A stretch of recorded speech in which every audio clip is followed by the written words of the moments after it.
ഒരു ദലം മാത്രം വിടർന്നൊരു ചെമ്പനീർ മുകുളമായി നീ എൻ്റെ മുന്നിൽ നിന്നു.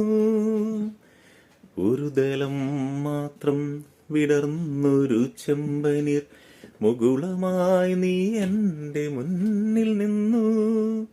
തരളകാപോലങ്ങൾ നുള്ളി നോവിക്കാതെ തഴുകാതെ ഞാൻ നോക്കി നിന്നു.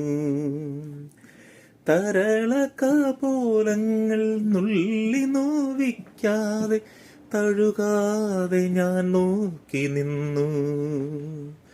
ഒരു ദലം മാത്രം വിടർന്നൊരു ചെമ്പനീർ മുകുളമായി നീ